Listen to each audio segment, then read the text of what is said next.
welcome to another segment of Motivational Mondays with Donna.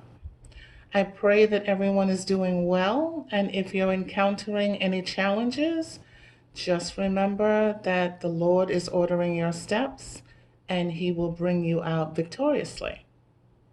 This week, I'd like to speak on the subject of stir it up. Now, what I mean by stir it up is I want you to stir up the faith that's deep down inside of you. When God formed you, He gave it to you, but you have to stir it up. And I realize that a lot of times it becomes dormant, it starts to lay dead because there's dreams that you were expecting to work out favorably that didn't. Different things happened in life. Maybe you lost a loved one, maybe you lost a position, a job, maybe your business is not doing as well, maybe you've encountered some health issues. But remember, God is still on the throne and He has all power. So you just need to stir it up. Now, there are some people in the Bible that really stirred it up and had great faith. One of them was the woman that had the issue of blood for 12 years. She heard that Jesus was coming to town, and she could have just laid in bed and said, well, I've spent all my money. I've been to all these doctors. Nobody's been able to help me. Now Jesus is coming. They say that He performs miracles, but how do I know that that's going to work for me? But she got up out of bed and got herself dressed.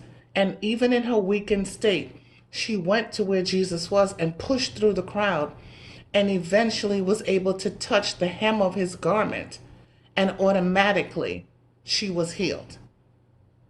Why? Because she stirred up her faith and she had great faith. You also have Ezekiel, the prophet. The Lord took him through some barren lands and showed him all these dry bones, deceased people whose bodies had just dried up and it was just the bones. And He said to Ezekiel, prophesy to these bones. And Ezekiel had great faith and believed that what God told him to do would work to his benefit. And so he did. And he said, dry bones, hear the word of the Lord. And next thing you know, there was a shaking and a rattling, and the bones started coming together. And then there was skin coming on the bones. And then God breathed the breath of life. And all these bones came together, and human remains came together, and they came back to life. And Ezekiel had this amazing, abundant army. And then you also have Joshua. Joshua took over after Moses has passed away. And Joshua's men came to him and told him that several kings were looking to come and be able to destroy this land where Gibeon is concerned. And the Lord spoke to Joshua and told him, do not fear, I have given them into your hands. And Joshua and his men went down and started to fight. But he knew with the vast army of people that were there, it would take a little bit longer to finish destroying them and have the victory that God said He would have. So he boldly spoke to God and said, let the sun stand still in the heavens. And God obliged him and did. The moon never showed up, darkness never showed up. The sun stood still. And Joshua and his men were able to get the victory. Takes great faith.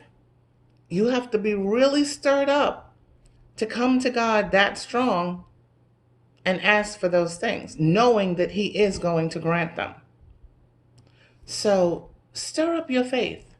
If God were to come to you right now, would He marvel at your positivity, or would He marvel at your negativity?